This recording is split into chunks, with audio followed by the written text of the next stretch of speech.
Video number 17 of the rock excavation exercise.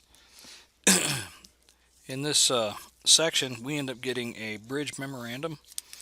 It's just arrived, so that's going to give us some information on where our bridge actually lies. So you can see that in the, I have a PDF in the background here with the bridge memorandum. Down here at the bottom, it's got fill exceptions from station 74 to station 81 plus 00. So now we got some information that we can apply into it, and that's where the actual bridge is gonna lay. So now we got this information, we're going to apply it to our project. So on step number 113, it says for new information, per the new information bridge memorandum, we now know where the bridge starts and ends, so we'll need to add key stations to the Route 170 corridor, 179 corridor. The reason we add key stations is that this will place a template drop at the location, and when cross sections are cut, the sections won't be between station, causing interpolation. So we're going to get some accurate cross sections. So we'll go back over to our Microstation, step number 114. I'm done with the end area volume, so I'll close that out. We need to go back into the corridors file, so go back to project-wise and open up the corridors file. We'll check in our new cross-section file.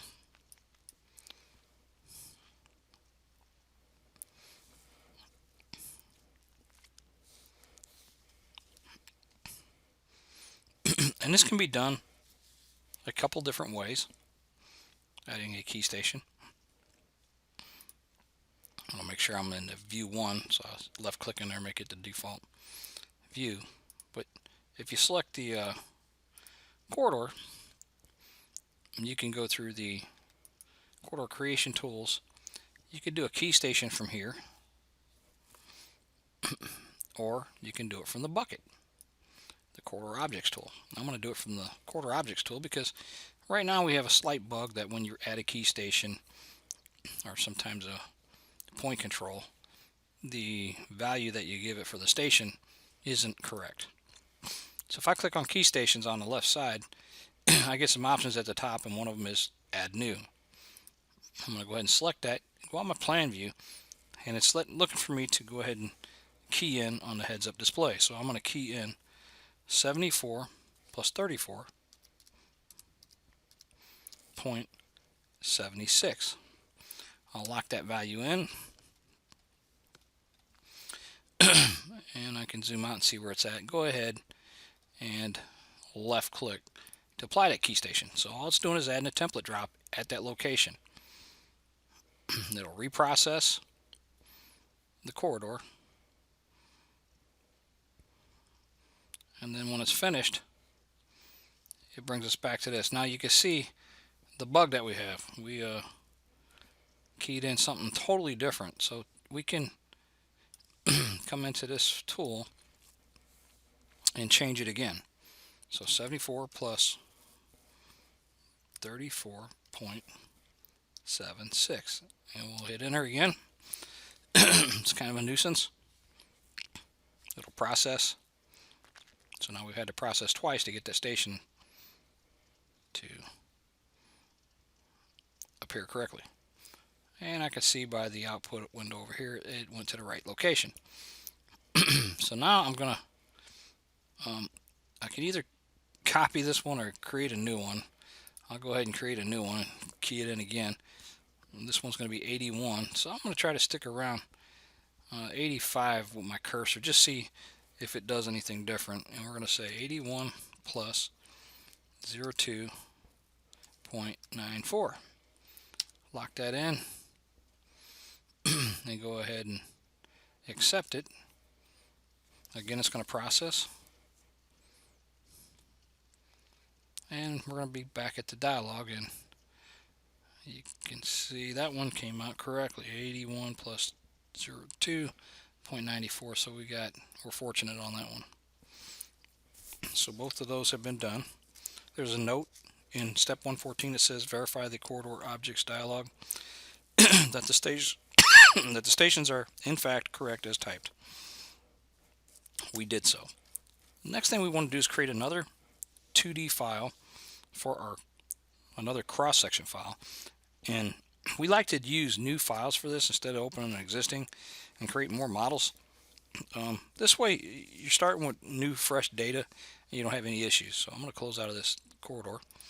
I'm going to go up and do a file new. It's a 2D file, so it makes it even easier. You don't have to mess with the source file.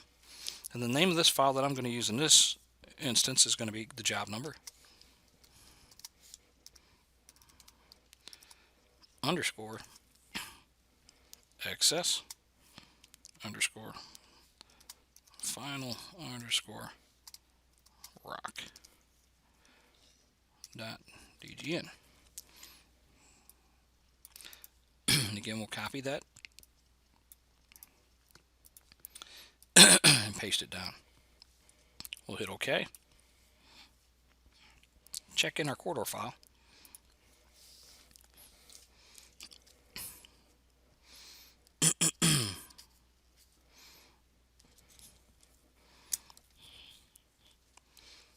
Okay, we're in the new file. We'll go ahead and reference in the files that we need. So the reference icon,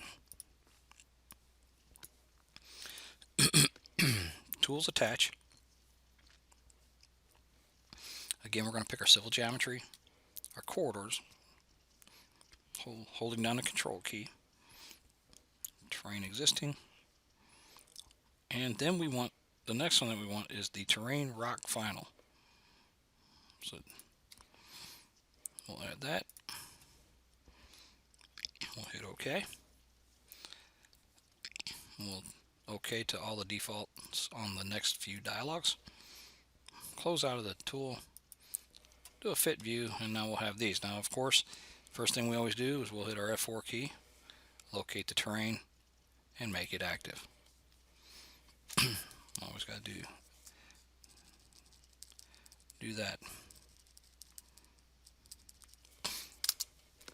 Now we're going to cut cross sections off of this.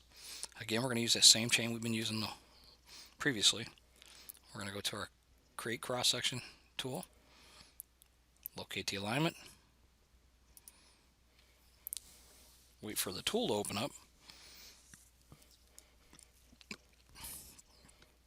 This time we're going to change our preference and we're going to pick the one that we're going to actually use, which is our sheet scale, 20 scale. So we'll load that, close it.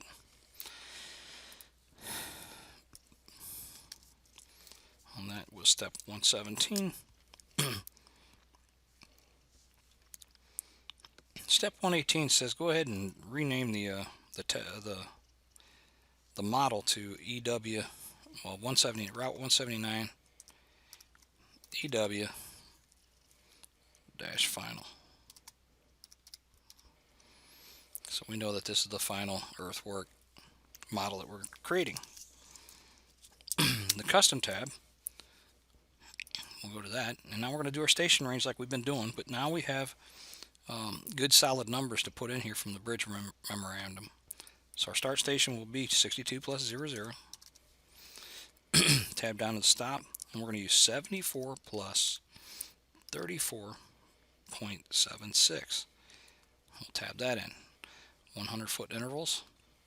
Now our left and rights are minus 280 and positive 280 for the right side, and that all goes back to that general tab.